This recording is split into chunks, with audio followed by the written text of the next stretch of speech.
May we stand for our prayer of preparation.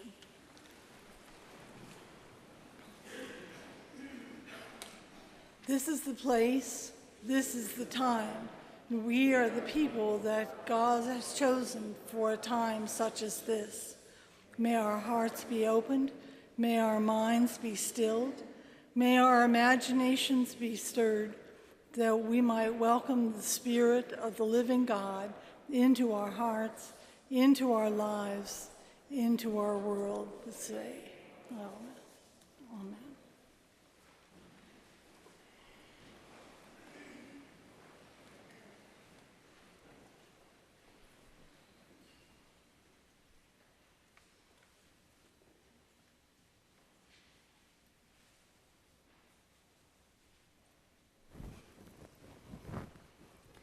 Well, welcome to my inn. Samaritan, you've come early this week. We're so glad to have you. Of course, the room that you always get is ready. The one you like, the one at the back of the place that's a little more quiet. But who have you got with you?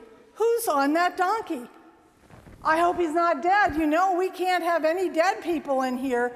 Oh no, that's forbidden. It's forbidden for us to even be near them. He's half alive, you say? How can you tell? You put your ear to his chest, you actually touched the body and you heard him breathing, and he moaned as you put him on the donkey? Well, all right. I don't know where I'll put him. Oh, I can put him in your room and you'll care for him for tonight? And you'll leave me money so that in case he's not ready to travel, I can care for him? That's very generous. That's certainly being a good friend to someone. You say you've never met him before? You've never even seen him? Well, how do you know what he is? I mean, maybe, is he a Jew? Is he a Samaritan? Is he a Roman? What are you doing? Why are you doing this? How do you know he's not a decoy? How do you know that in the middle of the night he's not going to rise up and kill all of us in our beds? Oh, you think he's too badly hurt for that? You don't think that could happen here? Well, all right, let's get him back into the room.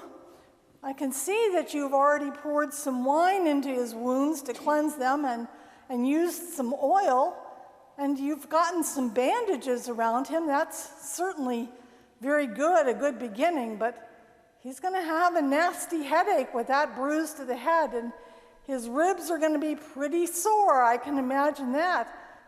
Now, it looks like his arm is broken.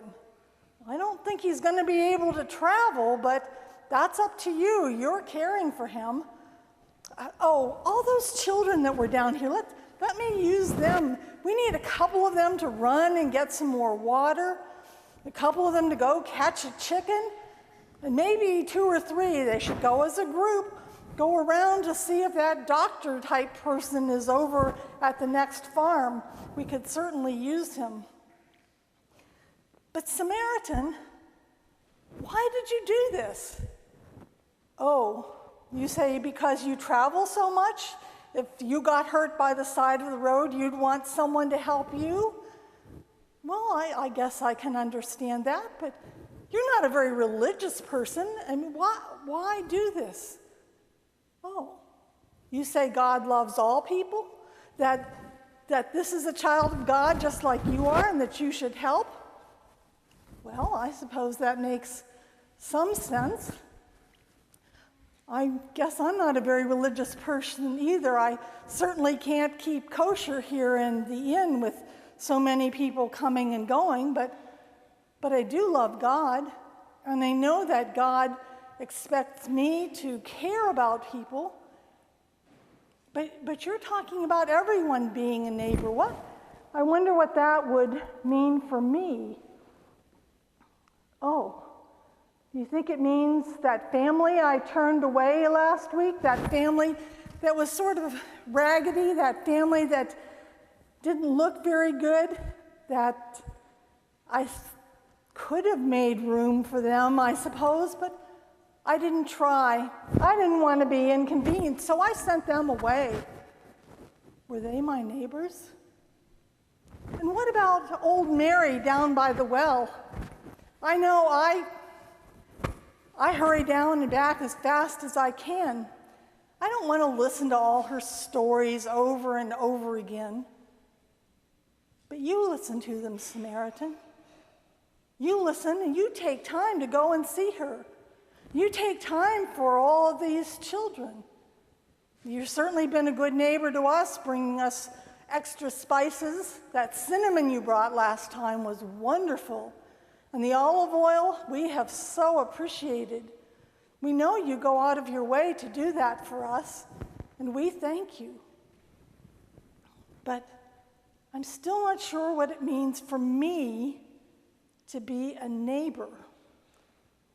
I'm so busy. I don't seem to have what you have, Samaritan, that willingness to see all people as the same as yourself.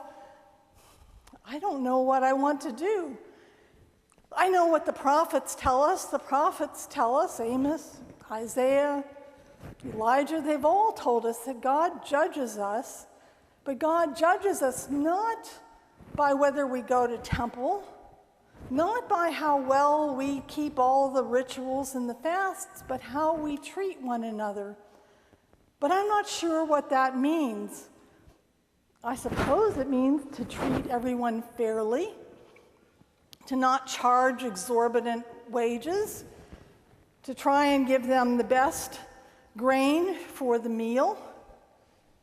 Maybe it means I've got to speak up in the evenings when people are gossiping and making fun of one another and help them be more tolerant.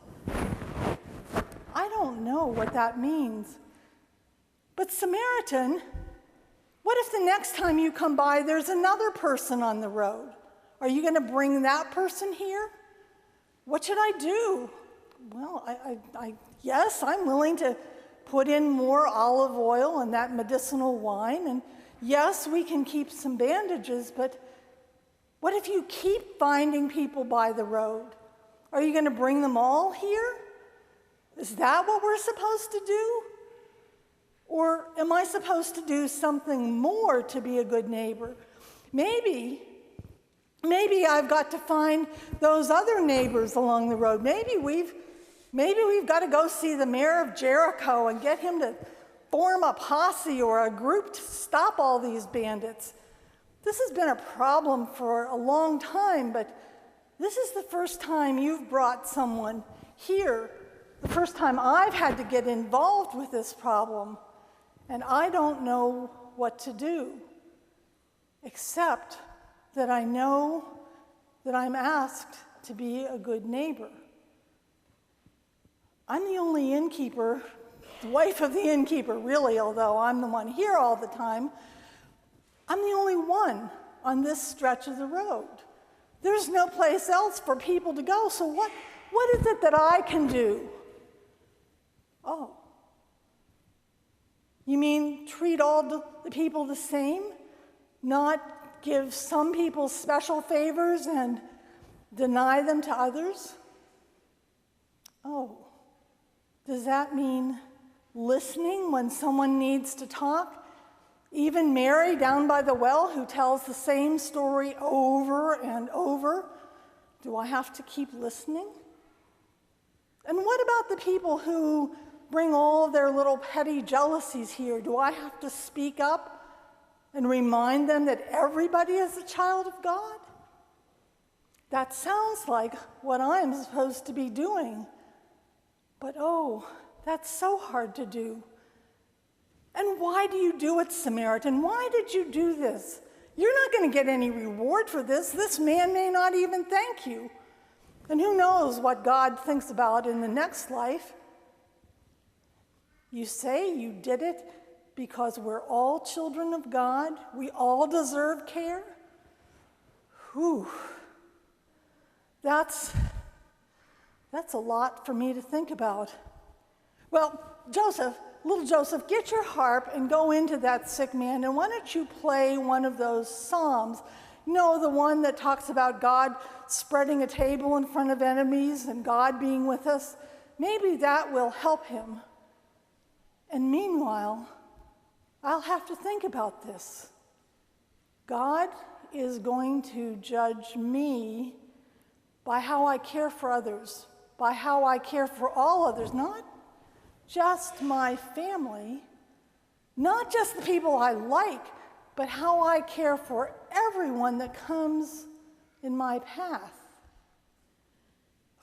I don't think I can do that. I don't think I can do that unless God helps me, unless I take another look at the life of that good Samaritan.